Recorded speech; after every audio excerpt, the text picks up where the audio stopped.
Hi, Jeff Fennick here from Australia, former three-time world champion.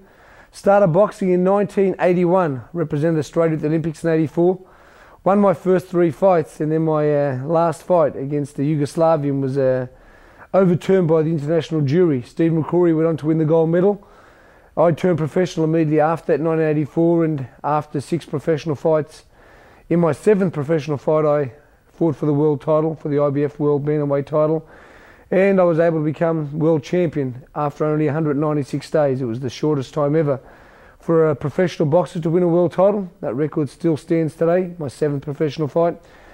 Very, very lucky also. About 4 or 5 fights later, I was able to fight the Olympic gold medalist Steve McCrory in a fight billed as Olympic revenge. I was able to eventually knock Steve McCrory out in the 14th round in a defence of my IBF world title.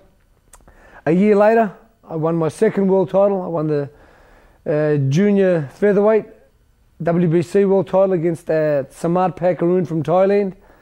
I won that in the 4th round knockout. So I won 2 world titles, which made me the first Australian ever to achieve that feat. A year later, I moved up a weight division after defending that title 3 times. I moved up to the featherweight division, and I fought a Puerto Rican named Victor Callejas, who was a very, very dangerous puncher from Puerto Rico. I was able to defeat him by stopping him in the 10th round and becoming one of only 11 fighters at that time to hold 3 world titles. So my dream was to be the first boxer to win 4 world titles and to be undefeated. I ventured over to Las Vegas to fight one of the great fighters of all time, an African by the name of Azumah Nelson.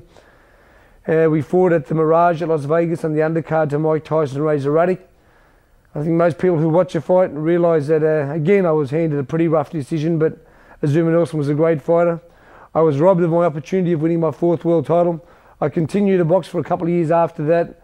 I tried to fight for that world title against Azumah Nelson, which I was defeated against Azumah Nelson. I moved up another weight division to fight for the world title against Philip Holliday, where I was also unsuccessful. After that, I retired from boxing. During that time of retirement, I was very, very lucky. I was inducted into the International Boxing Hall of Fame in Canastota, New York, which was a huge highlight for me.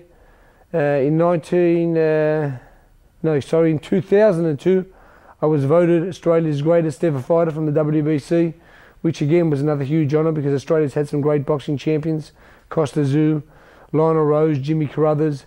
So to be voted Australia's greatest ever fighter was certainly a huge highlight for me. After all my boxing career was over, I decided to get back in and do something for the sport that had done so much for me, and I began to train boxers. Slowly, as I began to train them, I began to manage them and also promote. Today, I'm one of Australia's leading boxing trainers and promoters. I train a host of great fighters. I have 4 guys who fought at the Australian Olympics in 2000 at Sydney that are all doing very well. Hopefully, by the time this is released, Hussein Hussein could be the flyweight champion of the world. I'm now going to show you how important it is to be able to punch at angles. Angles are very important because if we stay in front of our opponent for too long, we can get into a lot of trouble. We can get hit a lot. So I'm going to show you why it's very, very important to punch at angles. And I'm going to grab my little flyweight champion in here, Hussein Hussein, to show you the various angles and the reasons why we shouldn't stay in the same place for too long.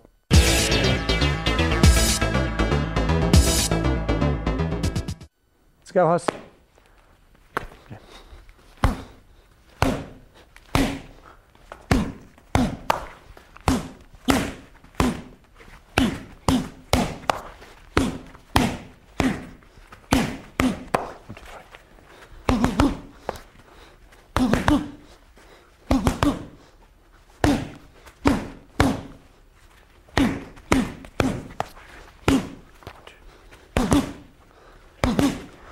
Slip under.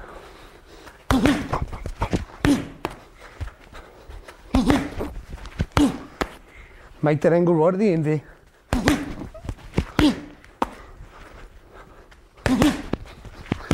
If you see as we do this punch combination, Hussein throws the left and right, he slips the left, he slips the right, he goes under and makes the angle, which makes it very difficult for his opponent to hit him. Let's go again.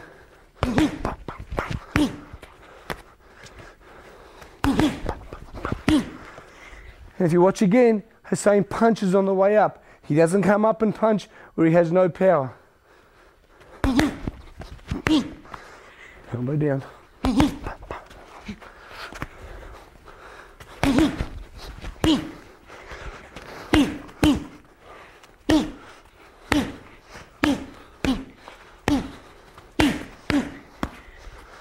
Full. Jab. Double jab. Right hand.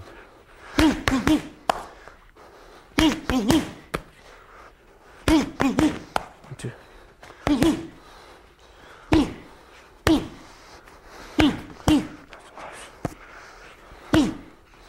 Head back leg.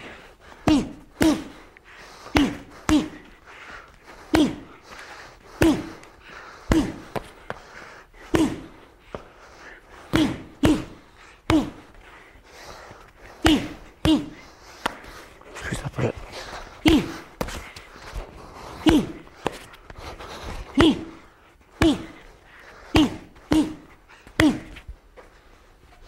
Jab. Jab, slingshot back to the right hand. Good boy.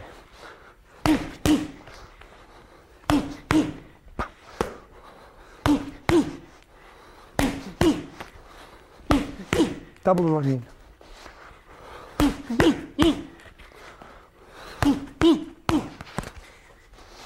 Right hand. Right hand, lean over the hand. Good boy. Outside. Good boy. Outside the jab.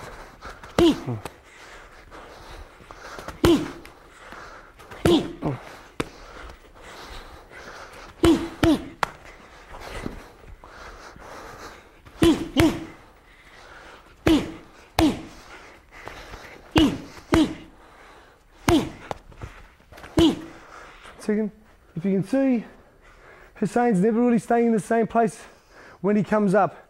Very important. If I go under a punch here and I stay here, he's going to hit me with that hand. If I go under a punch this hand, come back up here, he's going to hit me with that. So it's very important as you go under, we get to the side. That way we can either just turn our opponent, or when we go under, either hand, we're ready to punch. And when I go under that punch, very important because I'm low, there's not too much he can hit me with. As long as I've gone out on the outside, there's not much he can hit me with. His hand is nice and high. If he does throw that one, then I roll back under again, and I'm in position to punch him again. Very important when we roll, we make that angle. If there's nothing there, we get out of there and we go again. And we start with the jab. Jab's the most important punch. If the jab's not hitting, nothing else is going to land. The jab is the catalyst to all punches. If I miss with the left hand, I don't know how the right hand's going to land. 1, 2.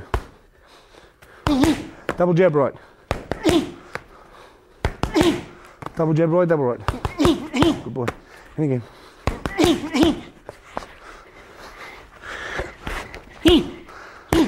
See that little short uppercut by Hussein there? He's just there, turns from the back leg and drives up. Maximum power.